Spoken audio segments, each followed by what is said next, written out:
Bonjour et merci de nous retrouver pour La Foi prise au mot, votre magazine de réflexion et de formation.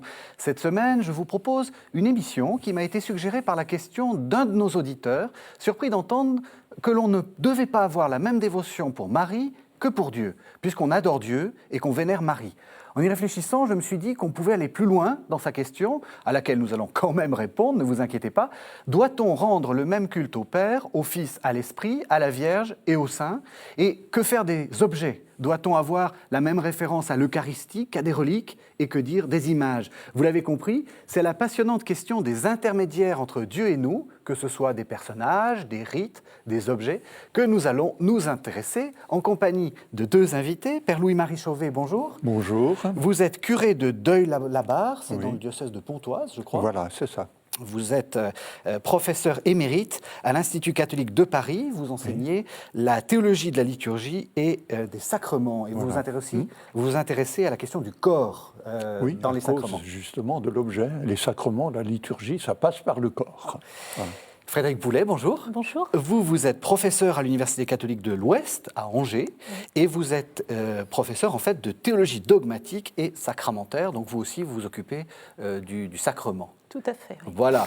Alors, la première question, je l'ai annoncée, puisque dans le lancement que j'ai fait, j'ai parlé de la question de ce téléspectateur. Est-ce que c'est vrai qu'on ne doit pas avoir la même vénération, adoration, le même respect à Dieu qu'à ses saints, et en particulier à la Vierge Marie? Comment est-ce que ça fonctionne? À proprement parler, effectivement, on prie Dieu et Dieu seul, on adore Dieu et Dieu seul à proprement parler. Et la Vierge ou les saints, on prie Dieu à travers eux, et on prie Dieu à travers eux dans la mesure où ils ont été habités par Dieu tout au long de leur vie. Voilà. C'est la raison pour laquelle on fait une différence, en effet, comme vous le disiez d'ailleurs, entre l'adoration, qui convient à Dieu seul, et puis la vénération, qui est un verbe qui s'applique plutôt à la Vierge et aux saints.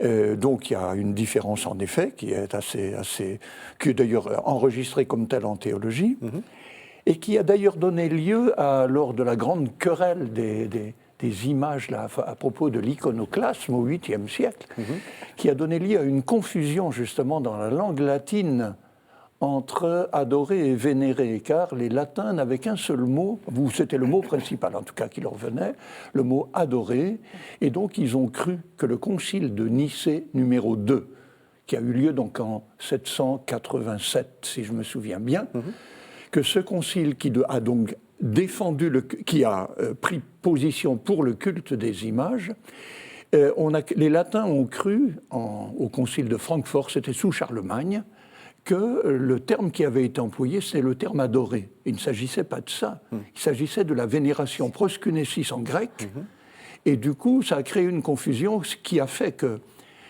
sous Charlemagne, il y a eu un rejet de ce concile, pourtant œcuménique, puisque le pape avait envoyé des légats, de Nicée numéro 2, mais par après, évidemment, on a rectifié, Saint Thomas d'Aquin, le Concile de Trente, Vatican II, tout ça, après, les choses se sont en quelque sorte restaurées.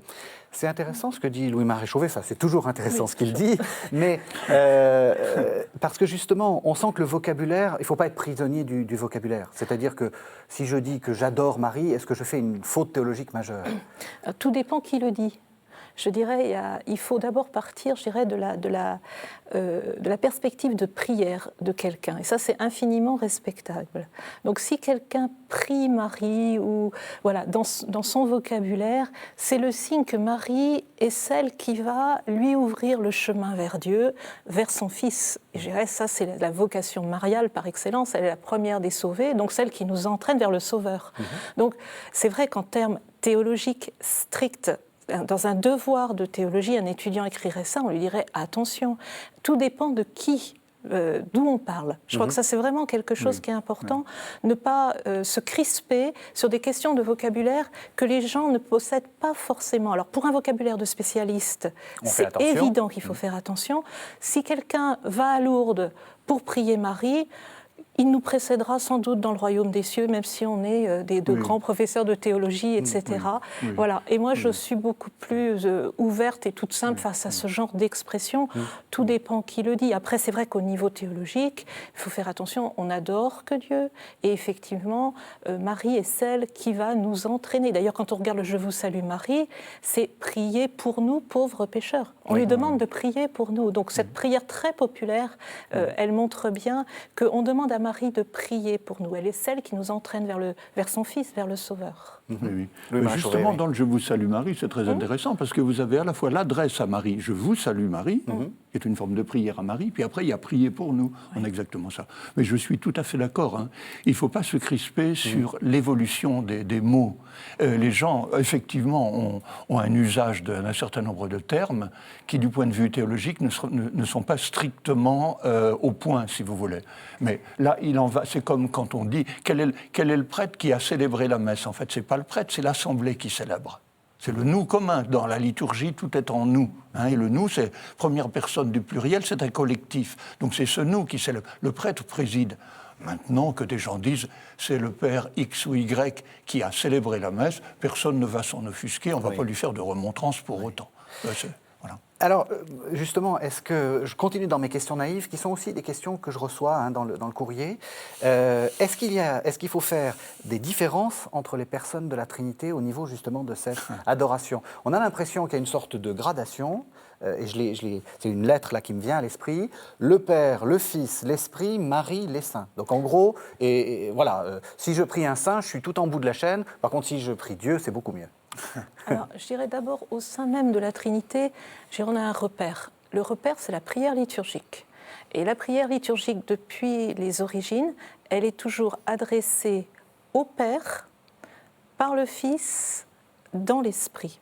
Et d'ailleurs, toute la prière eucharistique se termine par la grande doxologie qui est adressée au Père, par lui, avec lui et en lui. Donc, on est vraiment adressé au Père, par le Fils qui est le médiateur qui nous entraîne vers le Père, puisqu'il est pleinement homme et pleinement Dieu. Donc c'est lui qui va prendre en charge notre humanité pour la faire passer en Dieu. Donc c'est vraiment son rôle premier. Et l'Esprit, qui est l'Esprit d'amour qui lie les deux et qui va nous habiter pour susciter en nous le désir de Dieu. Donc on est pris finalement dans une dynamique trinitaire et les trois ont leur place. Mais la liturgie nous dit depuis les origines, et je crois que ça c'est vraiment un repère, que l'on prie toujours le Père par le Fils dans l'Esprit. Voilà. Il y a quelques exceptions, mais c'est tout à fait la règle. Mais l'exception confirme la règle. Étienne, par exemple, en Actes chapitre 7, voilà, Seigneur Jésus, reçois mon esprit. C'est donc le point de départ d'une possible prière au Seigneur Jésus.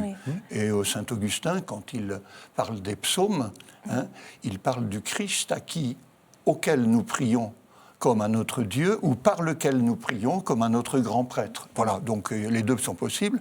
Quant à l'Esprit Saint, il y a aussi des prières, mais elles sont rares, mais elles sont plutôt du Moyen-Âge. Le Veni Sancte Spiritus, magnifique d'ailleurs, de la Pentecôte, est une prière à l'Esprit Saint, mais c'est vrai que chez les pères de l'Église, on ne peut pas voir de prière à l'Esprit Saint comme ça. Mais si on le fait, c'est tout à fait légitime. Mais étant entendu que la règle, c'est celle de la liturgie, lex orandi, lex credendi, c'est-à-dire l'Église croit comme elle prie. Comme elle prie dans la liturgie, c'est très important. Donc du coup, la liturgie n'est pas une espèce de déduction d'une théologie a priori, c'est l'inverse. C'est la théologie qui se déduit des pratiques liturgiques, et en l'occurrence là, par exemple, l'égalité du Père, du Fils et du Saint-Esprit a été déduite par saint Basile à la fin du IVe siècle, dans son fameux traité du Saint-Esprit, à partir de ce qu'on appelait la doxologie, la louange liturgique, où on disait dans son église, à lui, en Cappadoce, à la fin du IVe siècle, « Gloire au Père avec le Fils, avec l'Esprit ». Donc pour lui, c'était cette pratique liturgique du peuple de Dieu, qui était sans doute immémoriale pour lui, cette pratique liturgique était l'expression même de l'égalité des trois personnes. On peut donc s'adresser à chacune d'elles, mais il y a une sorte de hiérarchie première quand même. L'origine, le Père par le Fils dans l'Esprit.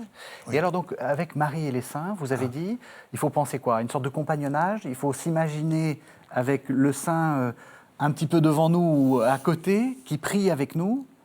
Alors, la Trinité? Même chose, je vais me référer à la liturgie à nouveau. Oui, mais c'est bien. La litanie des saints. Oui. Quand on prie la litanie des saints, on a souvent, pour faire participer l'Assemblée, si c'est en latin, c'est ora pro nobis, c'est priez pour nous. Voilà, priez pour nous. Donc on demande de prier pour nous.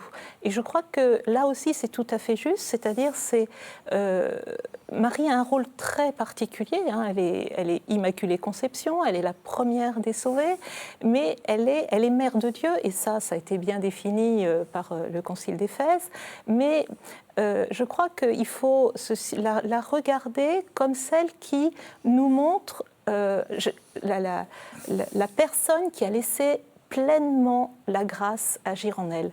Quand on prie le « Je vous salue Marie », c'est pleine de grâce. Et en grec, c'est kekaritomene, c'est-à-dire celle qui a laissé la grâce agir en elle. Et c'est un modèle. C'est le modèle par excellence. C'est-à-dire que si nous étions complètement ouverts à l'esprit, ouverts au travail de la grâce, nous sommes appelés à devenir, je dirais, à vivre de la même sainteté. Et je crois que Marie, au plus haut point, les saints sont des humains, des hommes, des femmes, qui ont cherché Dieu, qui se sont laissés mener par l'esprit, qui sont venus, qui ont vraiment répondu à leur vocation de temple de l'esprit, qui est notre vocation depuis notre baptême. Et donc, qui ont vraiment accompli leur baptême, et ils peuvent nous guider vers Dieu. Et c'est dans ce sens-là qu'on leur dit, mais vous qui avez su trouver le chemin de Dieu, priez pour nous. Oui, c'est ça. On ne prie pas pour les saints, on prie par eux. C'est la grande différence, évidemment. Et puis du point de vue aussi, on a un mot théologique un peu barbare, il faut bien le reconnaître. Chez les théologiens du Moyen-Âge, saint Thomas et les autres, pour distinguer Marie et les saints. Donc envers Dieu, c'est un culte de latrie, disons. Pour les saints, c'est la dulie. Et alors Marie, parce qu'elle est mère de Dieu, donc on la met à un cran supérieur, mais qui n'est pas, au 4e degré sous le Père, le Fils et le Saint-Esprit. C'est autre chose. C'est autre chose. Dieu, c'est Dieu. Alors Marie, en tant que mère de Dieu, selon le beau titre d'Éphèse qu'on a rappelé tout à l'heure, donc fait l'objet de ce qu'on appelait au Moyen-Âge un culte d'hyperdulie. Voilà. Il faut être très savant pour inventer ça. Mais alors, ça dit bien les choses. Voilà. Je propose qu'on fasse une première pause pour, après qu'on a un peu vu ces différences de vénération, pour qu'on rentre dans ce que c'est que la vénération et l'adoration. Et je vous propose de faire une première pause. C'est un texte très intéressant de saint Thomas d'Aquin. C'est dans la Somme théologique, c'est dans la partie Secunda Secundae, c'est-à-dire 2,5. C'est la question 85, et Thomas se pose la question de ce que c'est que justement l'adoration. Et donc on écoute saint Thomas d'Aquin. Même l'adoration corporelle s'accomplit en esprit quand elle naît de la dévotion spirituelle et s'ordonne à la promouvoir. La prière est sans doute dans l'esprit à titre primordial, mais elle s'exprime secondairement par des paroles. Nous l'avons dit plus haut. De même, l'adoration consiste principalement en la révérence intérieure envers Dieu et secondairement en signe corporel d'humilité. Ainsi, en fléchissant le genou, nous exprimons notre faiblesse devant Dieu. Prosternés, nous protestons que nous ne sommes rien nous-mêmes. Nous ne pouvons pas atteindre Dieu par les sens, mais les signes sensibles provoquent notre âme à se porter vers lui. Voilà, alors ce texte, il est vraiment intéressant parce qu'il y a plusieurs choses que je retiens, enfin vous me direz si c'est juste. D'abord, l'idée que la vénération, enfin l'adoration exactement, c'est une sorte de prosternation intérieure, il y a une sorte de quelque chose de l'ordre de l'abaissement. Oui. Et puis, il dit, mais finalement, ce qui est important aussi, c'est qu'on peut faire ça intérieurement, mais il faut aussi pas oublier de faire ça extérieurement. C'est-à-dire que le corps, comme c'est votre grande idée, le corps fait partie intégrante de la prière. Enfin, tous les sacrements passent par le corps, et la prière doit aussi être une sorte d'abaissement du corps. Oui. Ben oui, il n'y a pas d'intériorité pure, quoi. Oui. Ça n'existe que à travers le corps, d'une manière ou d'une autre. On sait très bien, du point de vue anthropologique, par exemple, aujourd'hui, que pour qu'un petit bébé devienne un adulte qui tienne la route, qui soit capable d'assumer sa vie, eh ben, il faut que dès la petite enfance, et même dès le ventre de sa mère, finalement, il y a déjà un rapport qui existe entre elle et lui. Et à plus forte raison quand il est né, qu'on a coupé le cordon ombilical, etc. Donc il va se tenir à distance, l'ombilic suturé, et donc du coup il ne reviendra plus dans le ventre de maman. Mais comment va-t-il pouvoir grandir alors qu'il était à l'intérieur? Seulement à travers des gestes, des caresses, des adresses, le corps, les regards, les sourires. Et en ce sens-là, c'est-à-dire que le plus hautement spirituel de ce qui va se construire en lui, comme de ce qui s'est construit en chacun de nous, passe nécessairement à travers des relations qui sont de l'ordre du corps, qui sont de l'ordre des regards, des sourires, des paroles dites, des services rendus, des coups de main, que sais-je encore. Tout passe par le corps. Alors, en ce sens-là, nous habitons aujourd'hui un monde, si vous voulez, où... comme on disait, le dualisme grec de l'âme et du corps est perçu autrement, et où nous comprenons mieux que plutôt que de parler d'un être humain qui serait âme et corps, on parle plutôt d'un être humain qui est corps animé, corps parlant, corps signifiant, mais corps nécessairement, étant entendu que le corps n'est pas une chose. C'est le fameux corps mien, comme dirait le philosophe Paul Ricoeur, qui est autre chose que l'organisme dont on nous parle pour les sportifs, etc., etc. Alors ce corps mien, il est aussi organisme, mais le corps mien est bien plus large que le simple organisme. Et du coup, c'est comme ça qu'on symbolise et qu'on arrive à se construire dans ce qu'il y a de plus hautement spirituel. De ce point de vue-là, pour moi, c'est très important pour comprendre, par exemple, la résurrection. Voilà. C'est-à-dire que la résurrection, finalement, ce que veut dire la Bible, et puis l'Église, enfin le peuple d'Israël aussi, et puis l'Église à travers ce terme, c'est bien d'une certaine manière la même chose que ce que visaient les Grecs, Socrate, à travers l'immortalité de l'âme, Socrate buvant la ciguë, pour prouver à ses disciples que l'âme humaine demeure par-delà la mort. Mais c'est bien la même idée, mais pensée et même penser différemment et même transformer. C'est-à-dire que le corps n'est plus perçu du point de vue biblique et du point de vue de l'Église comme une sorte de prison de l'âme, soma, sema, comme disaient les Grecs. Le corps va être la médiation, le milieu qui va permettre au plus spirituel de ce que nous sommes de pouvoir grandir. Et du coup, ce qui est appelé à vivre en Dieu, c'est précisément ça. Ce « je », c'est le « je », mais en tant que construit à travers les relations du corps et tout ce qui peut faire une vie, quoi. Et du coup, je trouve que c'est beaucoup plus riche. Même si le terme paraît un peu désuet à beaucoup de contemporains, je le comprends parce que beaucoup se représentent la résurrection de manière tellement matérielle qu'en effet, ce n'est pas croyable. Si c'est simplement les os qui se raboutent et la chair et la peau qui repoussent, évidemment, c'est-à-dire Ézéchiel, chapitre 37, prise au pied de la lettre, évidemment, ça ne va pas. Mais si c'est ce « je », parce que c'est bien ce « je » qui est destiné à vivre par-delà la mort. Si Dieu est amour, son amour n'est pas comme une parenthèse qui fermerait au moment de notre mort. Donc ça perdure. Comment ça perdure? L'Église dit, c'est la même chose. Ce « je » construit le plus haut, dans sa structure la plus hautement spirituelle, à travers les relations, à travers le corps, à travers ce que nous faisons là, etc., dans le quotidien des jours. C'est beaucoup plus parlant. Et donc justement, ça aussi, ce que vient de dire le Père Louis-Marie Chauvet, c'est que ça a une résonance dans notre prière, notre vénération. C'est vrai qu'on a une culture où, en fait, on s'abstrait du corps pour être là en vénération, dans la plus fine pointe de l'âme, alors qu'en fait, la position du corps est importante, la façon dont on se tient est importante, tout est important. Alors, je crois qu'effectivement, les postures de prière sont extrêmement importantes et disent je dirais, ce qu'il y a de plus spirituel.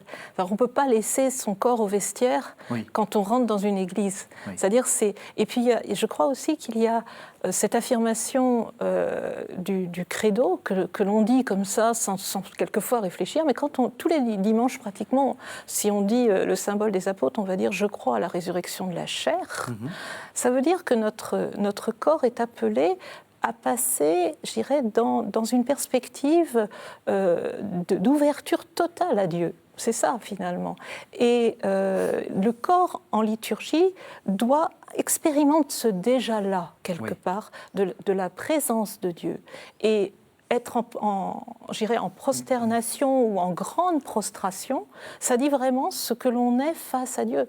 Et donc le corps participe tout à fait, et une attitude d'adoration, une attitude de prostration a tout à fait sa place. Et à ce moment-là, le corps est pour Dieu et dit tout ce que l'être a envie de dire à Dieu. J'aime bien dire qu'on passe, avec un gros mot un gros mot théologique, je dis, on passe en perspective eschatologique. Ah oui, c'est c'est-à-dire, un gros mot, là. on est déjà comme si on était dans le royaume. Voilà, on est totalement donné, on chante la louange de Dieu, on ne peut plus dire autre chose que la louange de Dieu, on est dans une attitude d'adoration, comme si on était déjà, je dirais, dans la vision de Dieu, et en fait, on le signifie en disant qu'on est en attente de cette vision.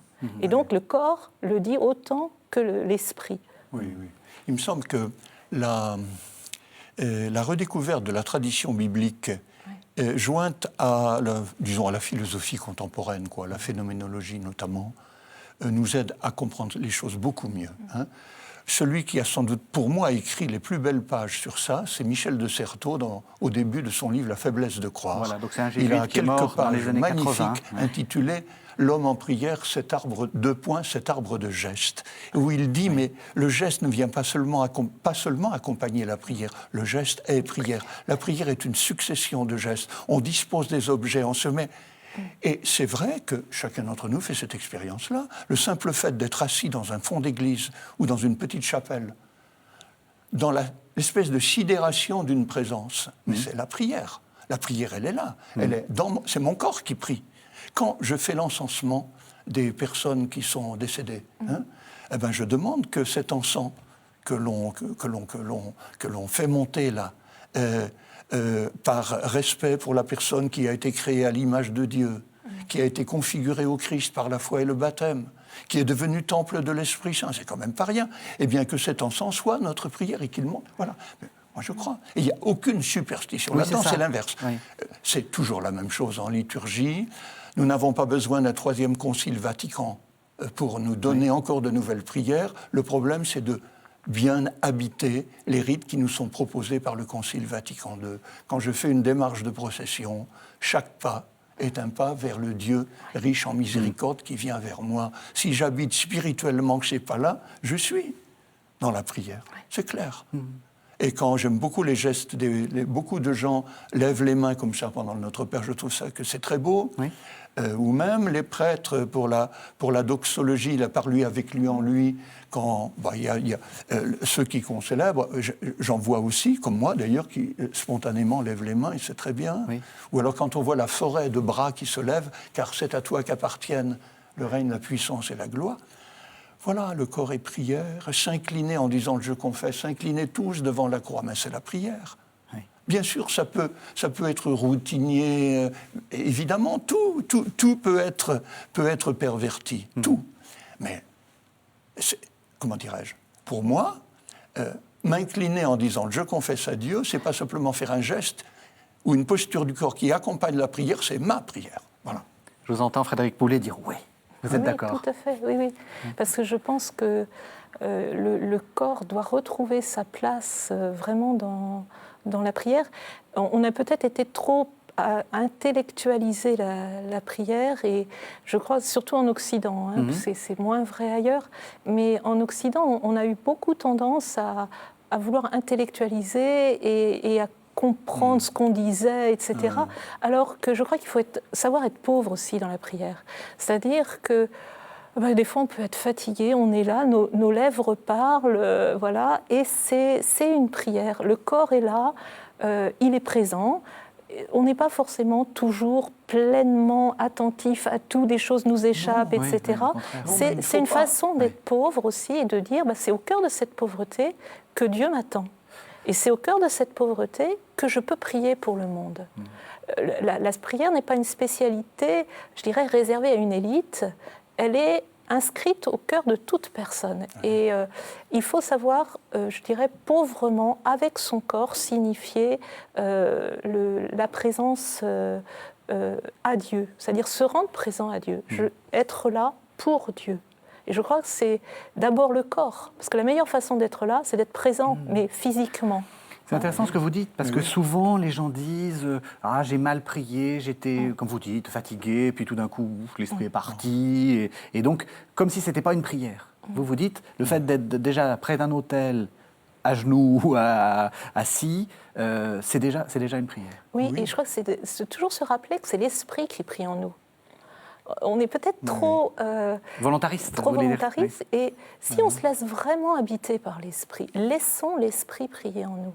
Et ça, c'est faisons place, devenons vraiment des temples de l'esprit. C'est-à-dire que nos corps soient vraiment le lieu où l'esprit peut habiter et qui va de lui-même se tourner vers le Père.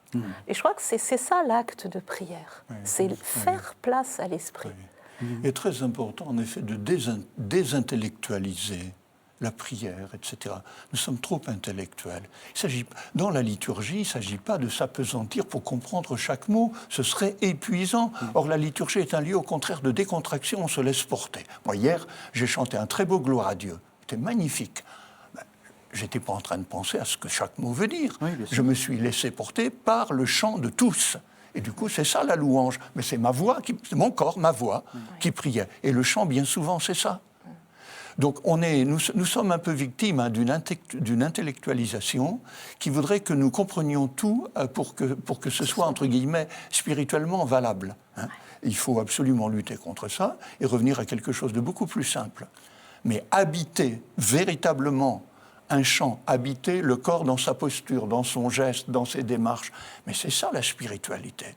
Elle est là, pour moi. C'est clair, non ? Je vous propose qu'on fasse une seconde pause en entendant un texte de la bienheureuse Élisabeth de la Trinité. C'est la fameuse prière à la Trinité du 21 novembre 1904. C'est l'inverse de ce que vous avez dit. Mais justement, j'aimerais qu'après vous réagissiez à ce texte. Donc c'est la prière à la Trinité d'Élisabeth de la Trinité. Ô mon Dieu, Trinité que j'adore, aidez-moi à m'oublier entièrement pour m'établir en vous, immobile et paisible, comme si déjà mon âme était dans l'éternité. Que rien ne puisse troubler ma paix, ni me faire sortir de vous, ô mon immuable, mais que chaque minute m'emporte plus loin dans la profondeur de votre mystère. Pacifiez mon âme, faites-en votre ciel, votre demeure aimée et le lieu de votre repos. Que je ne vous y laisse jamais seul, mais que je sois là, tout entière, tout éveillée, en ma foi, toute adorante, toute livrée à votre action créatrice. Ô mes trois, mon tout, ma béatitude. Solitude infinie, immensité où je me perds, je me livre à vous comme une proie. Ensevelissez-vous en moi pour que je m'ensevelisse en vous, en attendant d'aller contempler en votre lumière l'abîme de vos grandeurs. Alors, comment est-ce que vous lisez cette prière ? Comment vous entendez cette prière ? Est-ce que c'est un modèle un modèle sur lequel se conformer pour faire une prière ? Parce qu'on sent bien qu'on est dans une dimension assez mystique, là. C'est le moins qu'on puisse dire, et c'est très beau, c'est vraiment magnifique. Mais ça répond à une vocation particulière, une vocation mystique. Donc, que des éléments comme cela aient leur place dans la prière personnelle, dans la liturgie même, mais c'est rare. Oui. Encore que Ave Verum Corpus Natum de Maria Virginie, c'est très contemplatif. D'accord. Que c'est place aussi dans la prière personnelle, pourquoi pas. Simplement, c'est pas comme ça que l'Église prie dans la liturgie. Elle prie d'abord en nous et pas en je. Donc ça, c'est de l'ordre de la prière personnelle. Ce qui parfois me gêne un peu aujourd'hui, on pourrait avoir tendance parfois à vouloir faire dire ou faire chanter ensemble, dans une liturgie, des chants dont les paroles sont celles-là ou de ce type-là. Donc des chants qui sont des chants venus d'une forte expérience mystique. Là, je suis un peu gêné, parce que j'ai l'impression qu'on est en train d'imposer un modèle d'une intensité extrêmement forte à des personnes qui sont, comme moi d'ailleurs, bien souvent, à milieu de ce type d'expérience. Et donc, je me dis, est-ce qu'on n'est pas dans quelque chose qui manque de pudeur à certains égards ? Est-ce qu'il ne faut pas plutôt... Alors, qu'on fasse ce genre de proposition dans le cadre d'une retraite spirituelle, dans le cadre d'un... Voilà, pourquoi pas ? Mais quand, comme je l'ai vu une fois ou l'autre dans une assemblée du dimanche, on fait chanter quelque chose comme ça à tout le monde, moi, je trouve qu'on est un peu à la limite quand même, hein, et que la liturgie doit être un lieu qui demande de la pudeur. Là, je ne suis pas sûr qu'on ne soit pas un peu en train de franchir. Voyez ? Vous êtes d'accord, Frédéric Poulet ? C'est un peu limite ? J'aurais peut-être une sensibilité peut-être un petit peu différente par rapport à ça.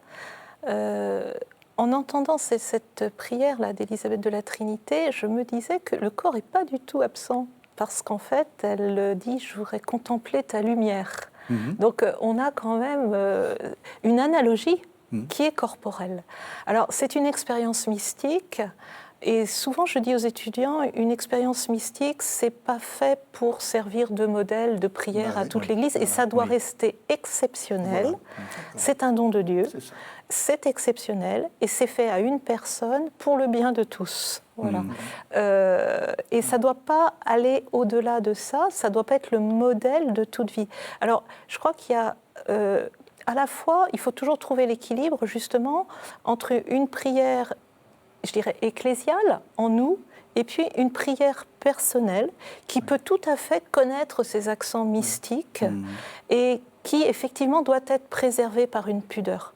Le rite est quelque chose, le rituel en général, est quelque chose qui préserve d'une expression qui manquerait de pudeur.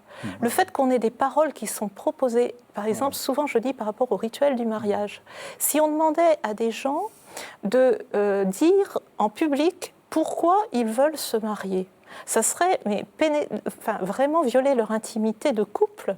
Alors le rituel protège, et le rituel propose des paroles qui sont codifiées et qui aident à exprimer l'inexprimable et le personnel. Et je crois que ça, il faut vraiment faire la différence entre ce que l'on peut dire en public en préservant la personne, préservant son mystère. Voilà, j'insiste souvent sur le mystère de la personne et le mystère de sa relation à Dieu.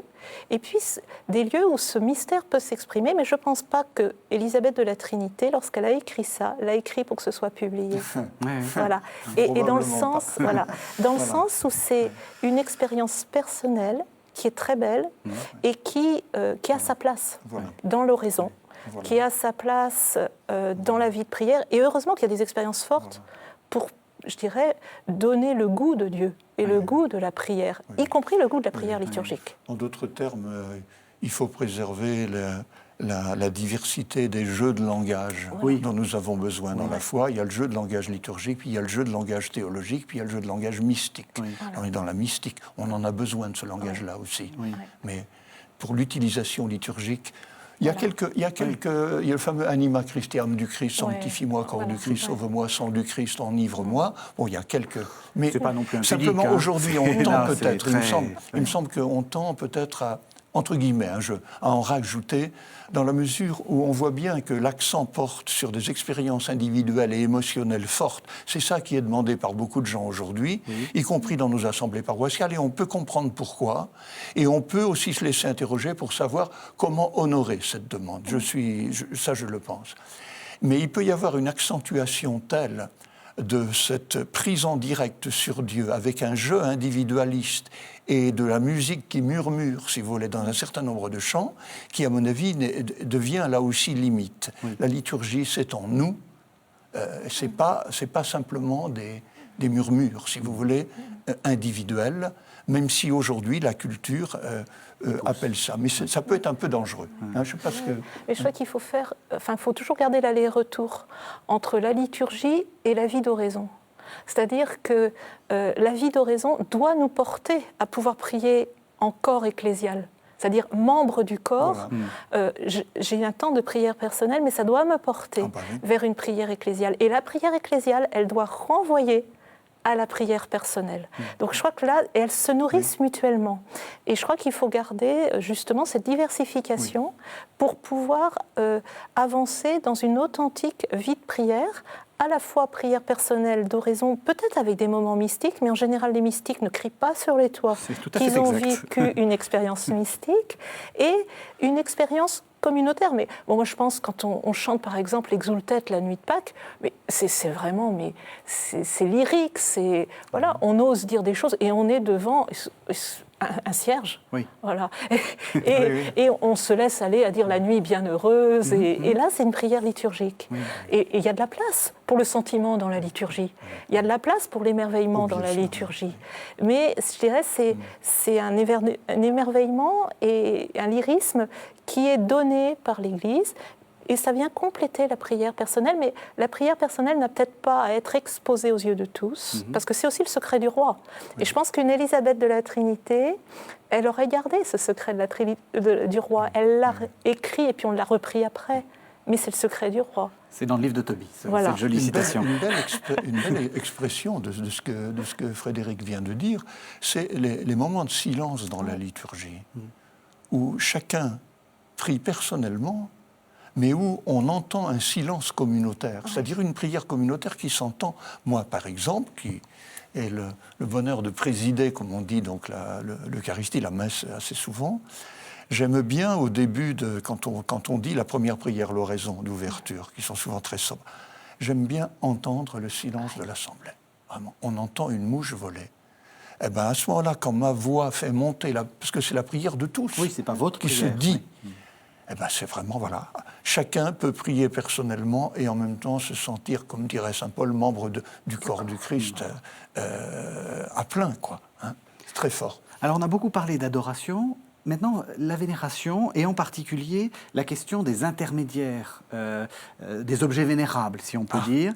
Alors, je tremble un peu parce que moi, j'ai l'idée que les liturgistes n'aiment pas trop ce genre de choses, les médailles miraculeuses, l'eau de Lourdes, les objets de dévotion, peut-être même les reliques. Quel est votre... est-ce que ça aide? Est-ce que c'est bien? Comment est-ce qu'il faut voir cette dévotion-là? Alors, ma vénération, spontanément, alors je suis sans doute complètement déformée. Oui, peut-être que mon vocabulaire n'est pas bon. Mais quand j'entends le terme vénération, je pense immédiatement à vénération de la croix. Voilà. Alors pourquoi déjà. Et effectivement, c'est un geste unique dans l'année qu'on pose le vendredi saint, où on embrasse la croix, et le baiser liturgique de la croix appartient à la tradition de l'Église depuis les tout premiers siècles. Et le cierge pascal aussi. Voilà. Et je crois que l'Église n'a jamais exclu une vénération, de même qu'on embrasse l'autel, on embrasse l'évangéliaire à la fin de... Donc il y a vraiment un culte qui va même de dire... On met la bouche, donc ad os, et voilà. Et je crois que l'Église a toujours porté, y compris au sein de sa liturgie, des actes de vénération et d'adoration. Puisque, au sens large du terme. Après, il y a des extensions. Enfin, moi, je verrais plutôt les autres comme des extensions. C'est-à-dire, qu'est-ce qu'on fait de ces objets? C'est toujours la même chose. Est-ce que ces objets sont des signes qui appellent à aller vers Dieu? Voilà. Par exemple, j'ai longtemps été au service jeune à Lourdes. Et au service jeune, on faisait un itinéraire sur les signes de Lourdes. Voilà. Et donc, on faisait toucher le rocher de la grotte, on allait boire l'eau, etc., le geste du cierge. Et on avait toute une dynamique à la fois baptismale et spirituelle. Et on disait, ben voilà, je m'appuie sur le Christ qui est mon rocher. Voilà. Et on allait toucher le rocher de la grotte. Voilà. Je suis aussi l'eau du baptême, renouvellement du baptême, l'eau qui purifie, l'eau qui donne de vivre, etc. La lumière, qui est lumière dans ma vie, etc. Que Marie me conduise vers l'unique lumière qui est le Christ. Et je crois qu'à partir du moment où on est dans une perspective où on ouvre au véritable sens spirituel, pour moi, j'ai aucun problème à vivre ce genre de geste. Toute théologienne que je puisse être, je n'ai aucun problème à les poser. Je dirais parce que théologienne. Voilà, ou parce que théologienne, parce que tout simplement, c'est quelquefois aussi se dire pauvre parmi les pauvres, avec les autres. Et puis mon corps et mon être priant et croyant a aussi besoin de signes.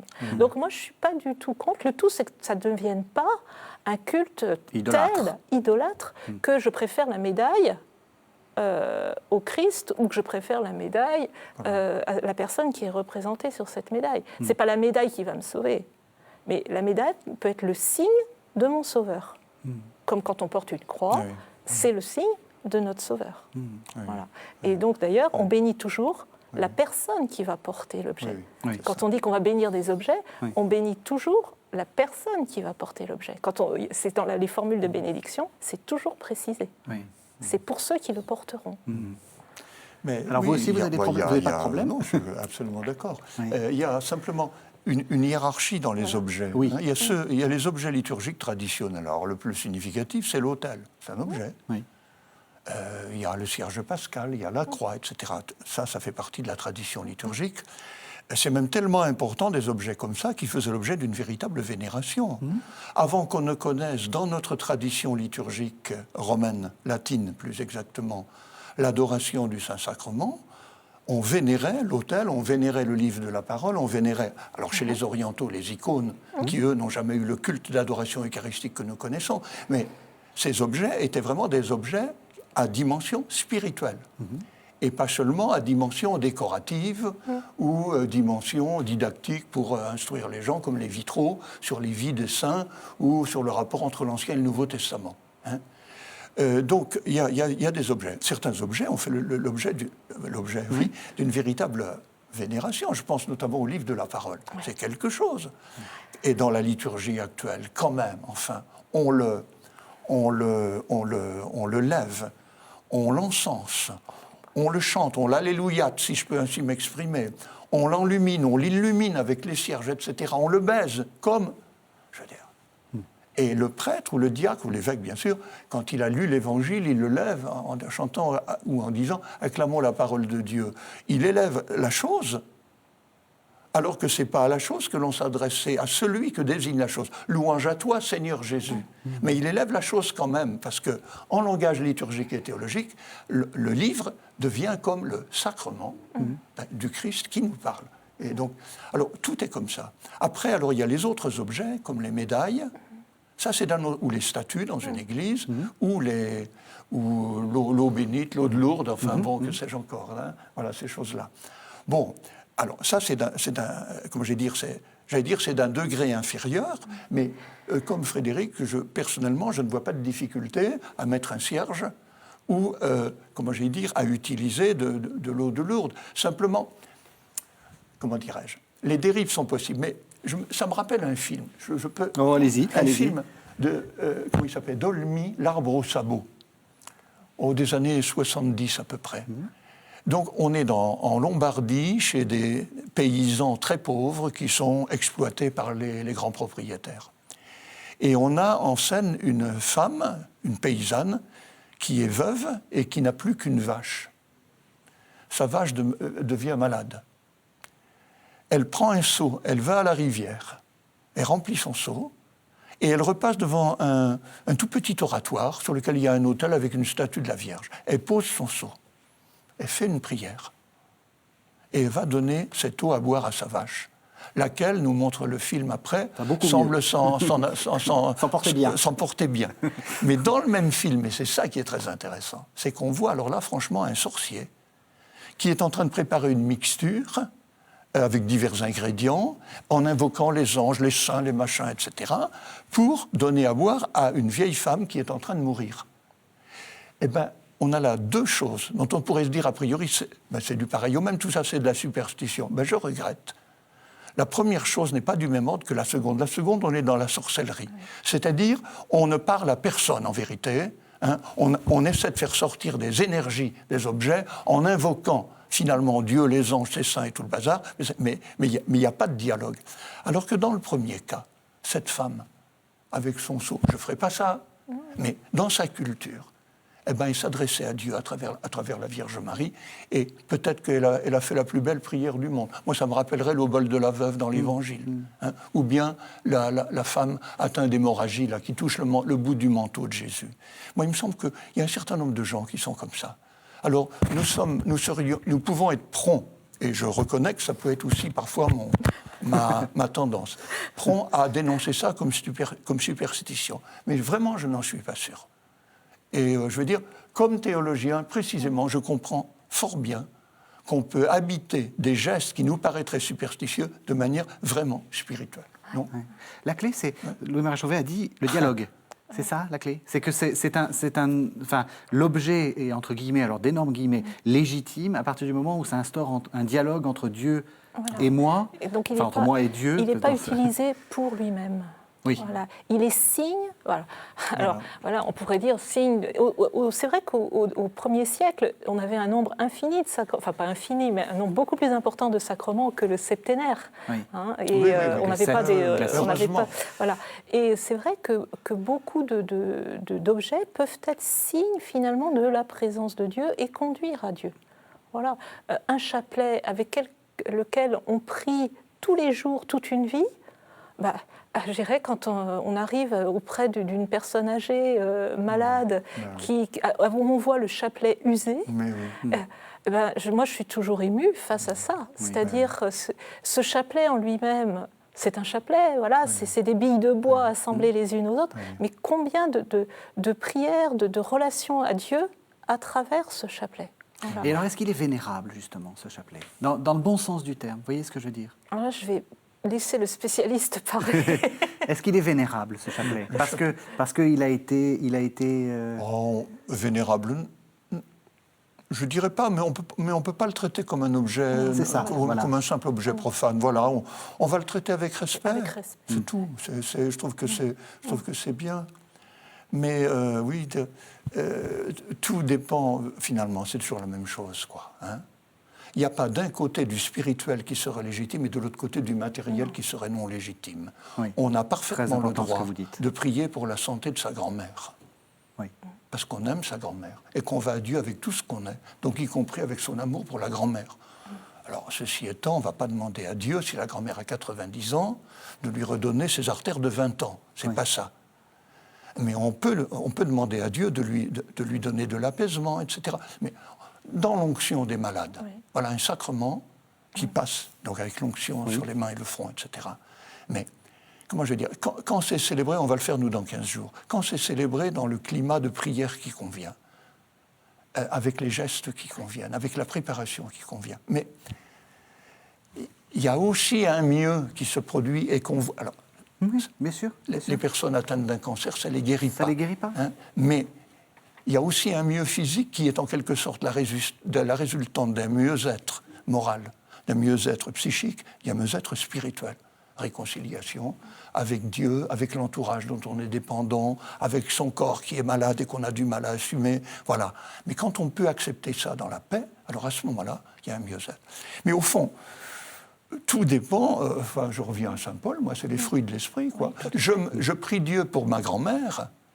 Si ça ne m'aide pas à m'occuper davantage de ma grand-mère et à le lui montrer, au moins par des gestes, une petite lettre, etc., c'est pas la peine. Enfin, je veux dire, le fruit de l'esprit, c'est l'amour, la paix, la patience, etc.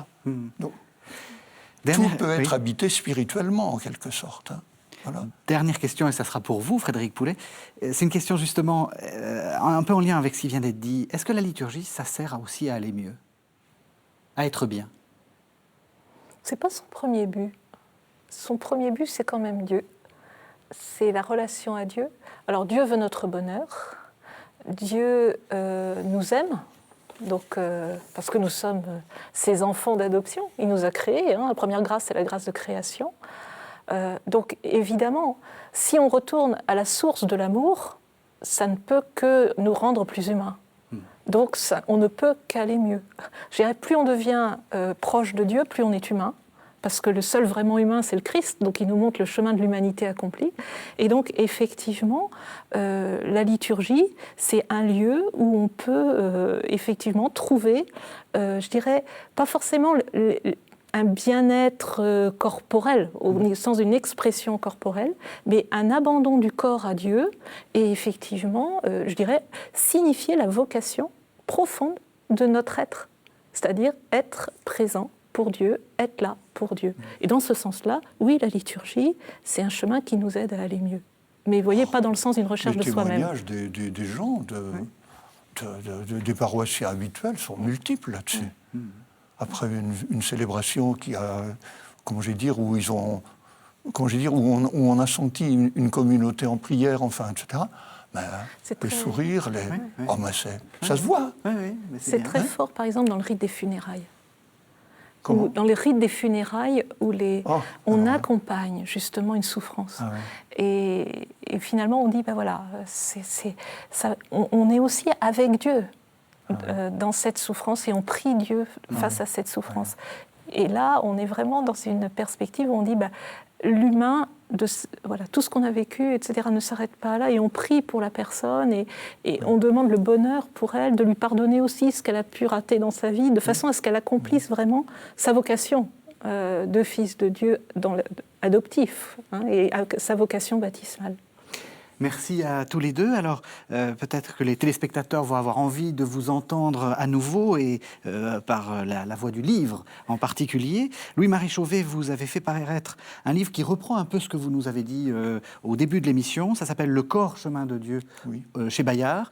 Alors, en très peu de mots, c'est justement ce que vous dites. C'est tous les sacrements, on utilise la voix du corps. Ah ben oui, toute la liturgie, oui, c'est... comment je vais dire, ça ne fait que donner un écho théologique à la belle formule de Pascal qui veut faire l'ange fait la bête. Oui. Donc nous ne sommes pas des anges, nous passons par le corps, et ce n'est pas une maladie. Il faut assumer son corps, et le corps, c'est la relation, et c'est comme ça qu'on va à Dieu. Voilà. Et je trouve que c'est très bien, parce que ça veut dire aussi qu'on devient chrétien par les pieds. Très bien. Frédéric Poulet, vous avez écrit un livre « Célébrer l'Eucharistie après Auschwitz », là aussi très rapidement, et puis vous pouvez aussi nous expliquer qu'à l'UCO, donc à l'Université catholique de l'Ouest, on peut s'inscrire. Alors, le livre d'abord. Alors, le livre d'abord, c'est un livre qui pose la question du mal. Voilà, souvent les gens disent « Dieu n'existe pas puisque le mal existe ». Et donc j'essaye de voir comment l'Eucharistie, où Dieu se donne, peut être le lieu justement d'une réponse, pas d'une solution, mais d'une réponse face au mystère du mal. C'est-à-dire quand l'amour prend place dans des situations extrêmement difficiles, dont par exemple les camps, et c'est pour ça que c'est après Auschwitz. Célébrer l'Eucharistie après Auschwitz, c'est aux éditions du Cerf. Voilà. Et donc je vais le dire moi-même, donc l'UCO, donc l'Université catholique de l'Ouest, recrute, cherche des étudiants. Voilà. Avec la particularité, parce que je suis la responsable de cette filière-là, nous avons une filière de licence d'État en théologie en 3 ans, donc qui s'adresse à des jeunes qui sortent juste du bac. Donc c'est vraiment une spécificité de la faculté qui est en lien avec le régime concordataire de Strasbourg. Et donc il est toujours possible de s'inscrire pour des jeunes qui auraient envie d'approfondir toutes ces questions théologiques dès la sortie du bac. Donc on peut faire de la théologie après le bac. Oui, voilà, très jeune. Très bien, très jeune, le plus jeune possible. Merci à tous les deux. Merci de nous avoir suivis. Vous savez que vous pouvez retrouver cette émission sur le site internet de la chaîne www.ktotv.com. Merci beaucoup et à la semaine prochaine.